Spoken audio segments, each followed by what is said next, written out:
पात्र हैं। बहुत बहुत धन्यवाद।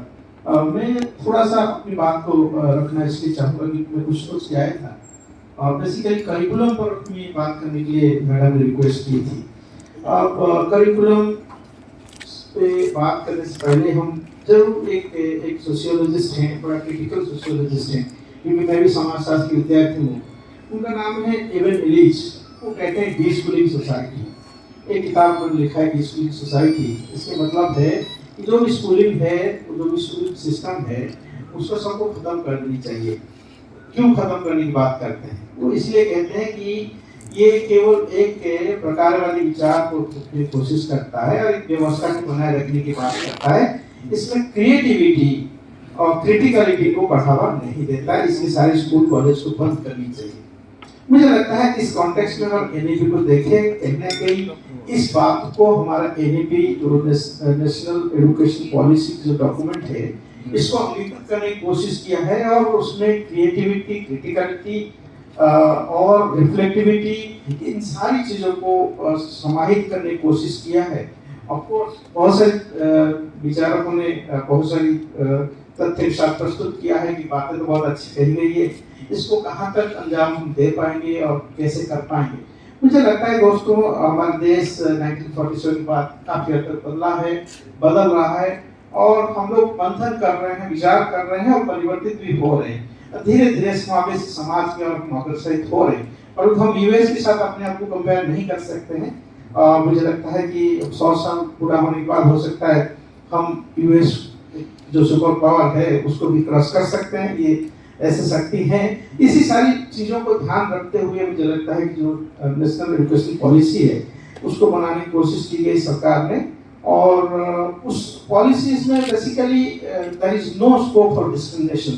ये बातें बड़ी कैटेगरिकली लिखा है कि कोई डिस्क्रिमिनेशन को हमें टॉलरेट नहीं करना है, हमें एक समावेशी समाज बनाना है। ऑफ कोर्स चैलेंजेस आते हैं, समावेशी समाज बनाने के लिए चैलेंजेस है, परंतु सवाल है कि करिकुलम की जब हम बात करते हैं, मैंने सोचा कि क्या करिकुलम की व्हाई करिकुलम।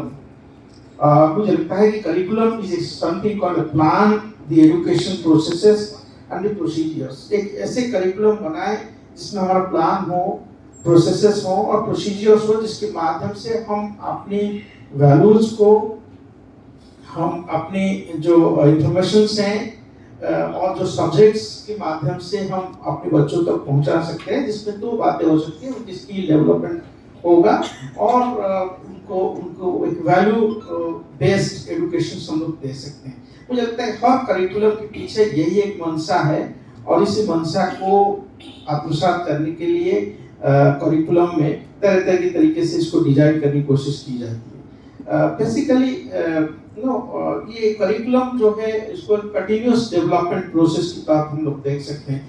जैसे प्रतिभा मैडम कह रही थी ना, परिवार से, सोशलाइजेशन प्रक्रिया से, घर हमारा पहले पाठशाला होता है जहाँ से हम चीजें सीख के आते हैं। एक्चुअली वो जो नुआंसेस हैं डिस्क्रिमिनेशन की, कैटेगराइजेशन की, जेंडर बेस्ड ट्रीटमेंट की, वो वहीं से पनपता है और हमारे दिमाग में वो कंटिन्यू करता है, कहीं ना कहीं वो आगे चल के भी रिफ्लेक्ट होता है। मुझे लगता है कि अगर हम कोशिश करें, अपने परिवार से ही शुरुआत करें, तो वो समय ज़्यादा दूर नहीं होगा कि हम एक नए समाज की परिकल्पना कर सकते हैं। हमारा एनईपी हमें सजेस्ट करता है कि होलिस्टिक डेवलपमेंट होनी चाहिए। तो होलिस्टिक डेवलपमेंट के लिए भी तरह तरह के प्रावधान उसमें रखा गया है, और जरूर उस प्रावधान पे हम लोग को अमल करने की जरूरत है। और मुझे लगता है कि कहीं ना कहीं नेशनल लेवल पे चर्चाएं हैं इसको आत्मसात करने के लिए, और मुझे लगता है जरूर इस पर हम लोग सफलता हासिल करेंगे। सवाल यह है कि जो करिकुलम डेवलपमेंट है उसमें क्या क्या चीजें होनी चाहिए। 2-3 सजेशन हम जरूर देना चाहेंगे। पहले तो यह है कि करिकुलम को हम इंटरेस्टिंग कैसे बनाएंगे, और हमें वो इश्यूज को इन्वॉल्व करनी चाहिए, हाईलाइट करनी चाहिए, ताकि जो लर्नर है वो अपनी एक्सपीरियंस के साथ, अपनी समाजीकरण प्रक्रिया के साथ उसको लिंक कर सके। तो इसको हम लाइफ एक्सपीरियंस लर्निंग प्रोसेस के साथ जब तक करिकुलम को लिंक नहीं करेंगे, तो केवल एक किताबी शिक्षा की तरफ हम बढ़ेंगे और इससे हमें कोई लाभ नहीं मिलेगा। एनईपी इस पर हाईलाइट करने की कोशिश करता है एक्सपीरियंशियल नॉलेज। तो इस एक्सपीरियंशियल नॉलेज को और इंटरेस्टिंग बनाना है, और इंटरेस्टिंग बनाने के लिए हमें अपने टेक्स्ट बुक में ऑफ कोर्स मैडम ने रेखांकित किया कि टेक्स्ट बुक में किस प्रकार की बाइनरीज एग्जिस्ट करता है, उसको भी उस पर भी रीथिंक करके हमें एक साइंटिफिक टेम्परामेंट इन्फ्यूज करने के तरीके और उस प्रकार के लेसन्स को लाने की जरूरत है।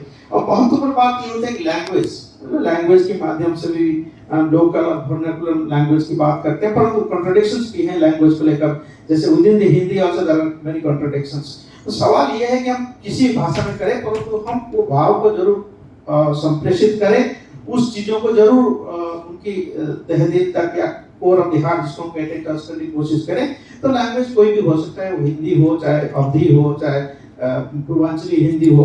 तो क्योंकि हमारा देश ऐसे ही है, क्योंकि बड़ा डाइवर्सिफाइड देश है, इसको एक पर्टिकुलर फ्रेमवर्क पे बांधना और एक पर्टिकुलर फ्रेमवर्क पे करना बड़ा मुश्किल है।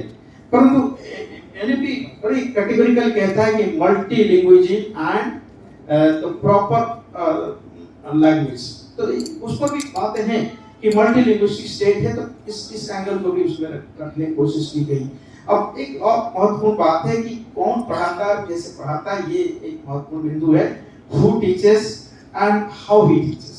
Of course सुबह से भी बातें हुई है कि जो टीचर्स हैं वो कहीं ना कहीं अपनी पूर्वाग्रह, अपनी वैल्यू ओरिएंटेशन है, अपने जो सिस्टम्स हैं, अपने जो कास्ट प्रेजुडिस हैं, वो कहीं ना कहीं उनके व्यवहार में रिफ्लेक्ट करता है। They are not neutral, they are not secular.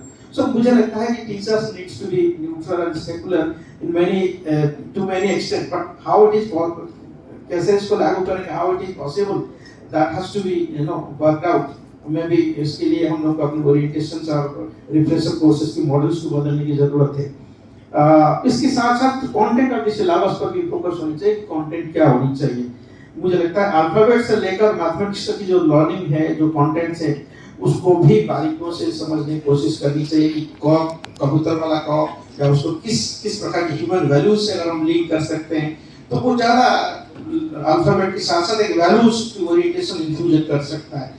मुझे लगता है कि इंग्लिश से लेकर मदर टंग और लैंग्वेज उस सब पर भी एक छोटे वर्कशॉप करके उसकी सिलेबस की बारीकियों पर चर्चा करके ही इसके निर्माण हम लोग कर सकते हैं।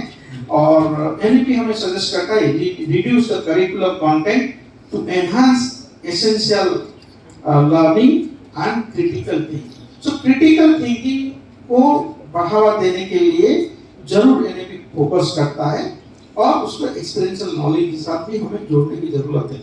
मैं एक बात जरूर कहूंगा कि मैं जब हाई स्कूल में था या 7th 8th में था, मैडम भी ओडिशा की हैं, उन्होंने मुझे ओडिशा की टेक्स्ट बुक में भी रेफर किया। हम लोग भी एक गल्प पढ़ते थे, वो फकीरमोहन सेनापति लिखा था, उस गल्प का नाम है रेवती। तो रेवती जो इश्यूज है, मुझे लगता है कि उस समय 83 84 की बात है, उस समय भी ये रेखांकित करने की कोशिश की गई थी, इन्फ्यूज करने की कोशिश की गई थी कि महिलाएं अगर पढ़ेंगे समाज में कुरीति बढ़ेगी। इसीलिए फकीरमोहन सेनापति ने उसको हाईलाइट करने की कोशिश किया कि नहीं, महिलाओं को पढ़ना चाहिए। उस गल्प में संदेश थी। मुझे लगता है 86 के बाद आज लंबे समय बीत चुका है, कहीं ना कहीं धीरे धीरे परिवर्तन हो रहा है और हम इस प्रकार की वर्कशॉप के माध्यम से सिविल सोसाइटी को एंगेज करके हम अपने टेक्स्ट बुक को, अपनी जो भी एनईपी गाइडलाइंस के तहत काम करेंगे तो हम लोग, मुझे लगता है, विश्व गुरु बन जाएंगे। धन्यवाद सर।